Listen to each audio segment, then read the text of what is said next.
Good morning, everybody. I hope you all had a great week.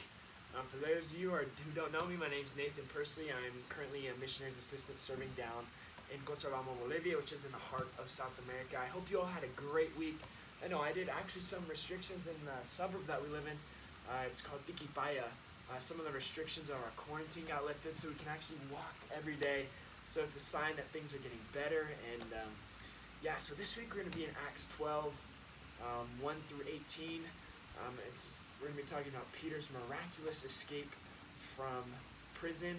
So while you're flipping there, let me give you some context. So during the time period of this story, Herod had started to arrest people of the Christian religion because it made the Jews happy. Herod historically was not liked by the Jews. The Herodian family was not liked by the Jews because the Jews saw them as half Jews, or not. They weren't fully committed to the religion. If you have read the story of Jesus' trial, resurrection, and death, and resurrection, you would know that the Jews brought Jesus to Herod after Pilate instructed them to, and Herod laughed and spit in their faces.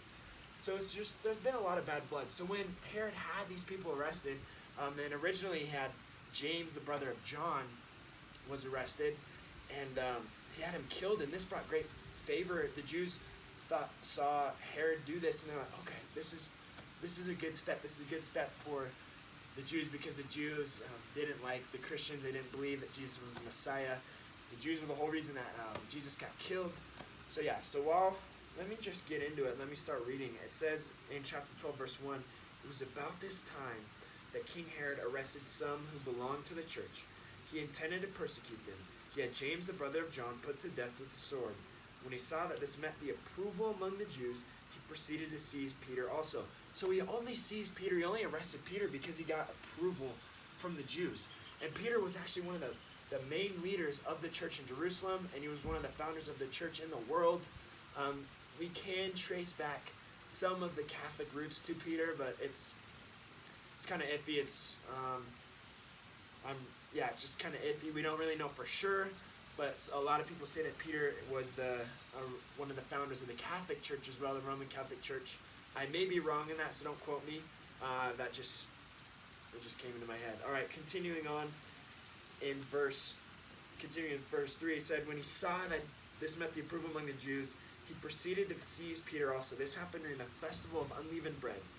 After arresting him, he put him in prison, handing him over to be guarded by 4 squads of 4 soldiers each. Herod intended to bring him out for public trial after the Passover. So 4 squads of 4 soldiers, that's 16 guys that were guarding Peter. Why would Herod assign 16 men to guard one man?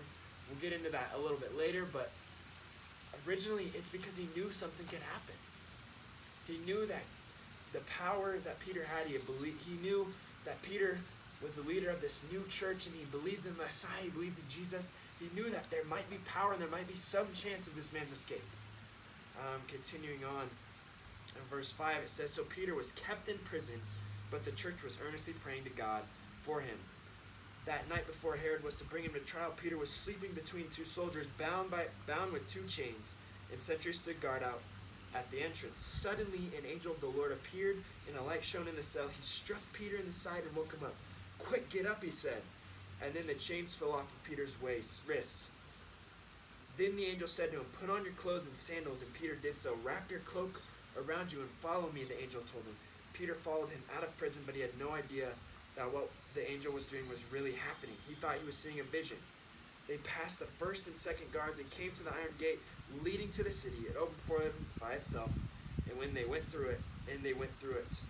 When they had walked the length of one street, suddenly the angel left him. Then Peter came to himself and said, now I know without a doubt that the Lord has sent his angel and rescued me from Herod's clutches and from everything the Jewish people were hoping would happen. The entire church of Jerusalem was praying for Jesus. The entire Christian church of Jerusalem was praying for Peter. Not Jesus, was praying for Peter. And Peter was freed, even though Herod had assigned 16 guards. 16 men to guard Peter. God still was able to, in that moment, come and free Peter. This is a common story in Sunday schools. how it was explained to me was Peter was in between two guards, chained like this, chained to these guards, and the guards were in the cell with him, and Peter had been arrested. And imagine what that situation was. Imagine how Peter felt with that situation. He must have been dehydrated, tired, hungry. The two men next to him must have been smelling, snoring. And it must have been a terrible situation. And Peter was finally able to get some rest. And God came and had the angel of the Lord hit him in the side. Imagine that. You're fast asleep and someone comes and just hits you in the side. That would scare me. That would completely scare me. And then next thing he knows, his chains are dropped. And he's thinking, I must be hallucinating. I know I'm exhausted. I know I'm dehydrated. I must be having a vision. Can't be happening. But with the power of prayer, the entire church was praying for Peter. With the power of prayer, God can break any chain. God can do whatever he wants. And when people pray, he can answer those prayers. What chains can God break in your life with prayer? Earlier, late last year, late 2019, I was in a terrible situation. I was making poor decisions, and I got at the lowest point. I was sitting there, and I asked God to come and free me from this prison, break me free from these chains. And he did, and now I'm able to come here. I'm able to be in this beautiful, beautiful place. I'm able to minister to the people of Bolivia, and I'm able to minister to the people back home. God gave me the courage to do that. And I asked for that. I asked for God's hand in that. Prayer can do a lot of things, especially in a time of coronavirus, in a time of quarantine, where people are struggling, where they can't feed their kids, they're losing their homes, they're losing their cars. Some people are struggling with domestic violence because normally families aren't together this much. And it just brings out the worst in everybody. People are homeschooling their kids. People who have no clue about vocational teaching are now the teachers that their kids learn from. What can God do through your prayer?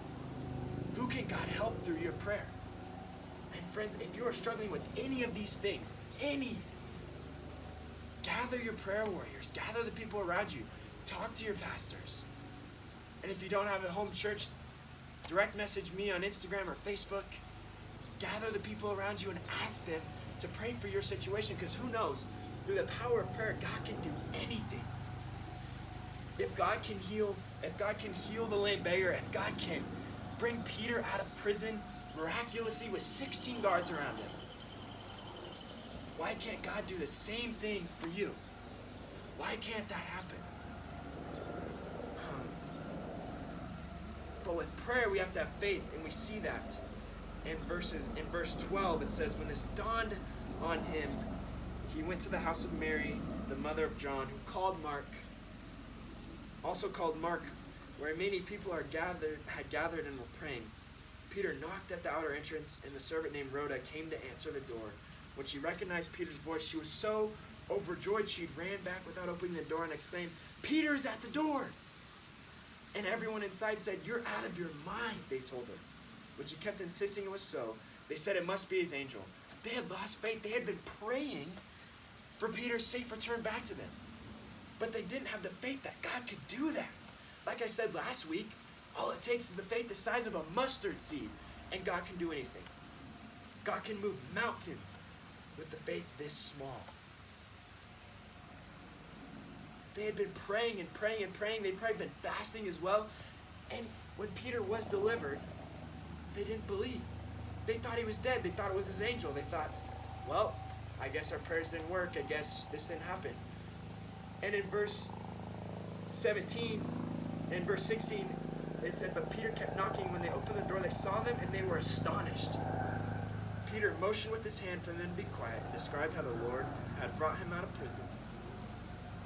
Tell James and the other brothers and sisters about this, he said, and then he left to another place. They were astonished. They didn't believe that God could do this. They'd been praying and they didn't have any faith. So when you're praying, and when you're praying for the people around you, and when you're praying for your own situation, or other people are praying for your situation, have faith that God can move. Have faith that God can bring you out of this situation. Here in Bolivia, there are people that are struggling. We've been in quarantine for 3 months almost, 71 days. And there are people here that they've gotten a total of 200 Bolivianos, which equals about $20. But the power of prayer is so amazing. It's so amazing that people are still able to feed, still able to gather food.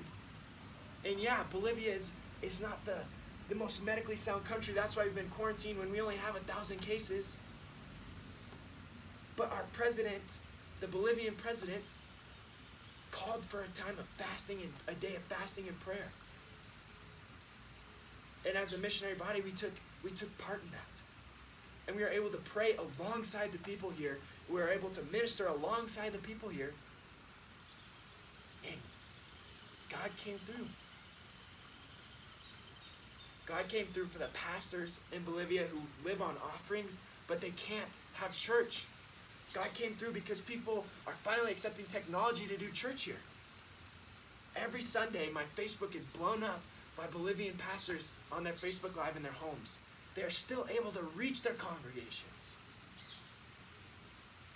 And in this time, God has moved. The entire world on Easter was able to see the gospel. Anyone with a cell phone and anyone with a Facebook account was able to see the gospel. And they were able to hear it. Maybe even billions of people were able to hear it because of the power of technology, and that's why God has called us in this. And in a time of reflection and in a time of forced reflection in quarantine, what are you praying about? What can God do through you in prayer? And as we have a time to just sit back and be in the presence of God, what can happen? What can happen through you? Let me pray for you. God, prayer is an amazing thing, and I've seen prayer work. I've seen people be moved by prayer through you, God. People have been healed of demons. People have been healed of sicknesses. People have been supported by prayer. God, we thank you for your power. But God, we also pray for our strength and faith in you, that you can move through us and you can move through prayer. God, and as we're in a time of quarantine and we're in a time of forced reflection, I pray that you move through us. And you fill us with your Spirit, God, and you allow us to pray for the people around us that are struggling, or pray for the people around us that have less and can't put food on the table, God. I pray that you will allow us to bless the people around us through prayer, through actions, whatever it is, God. I pray that you allow us to bless them and allow us to come beside them and show them your love, God. We pray this in your name. Amen. Guys, there's a few things coming up. Next week, we're going to do another. I'm going to have another sermon prepared. But the week after that, we're going to have a cool guest speaker preaching about the fourth installation of the miracles and Acts of the Disciples.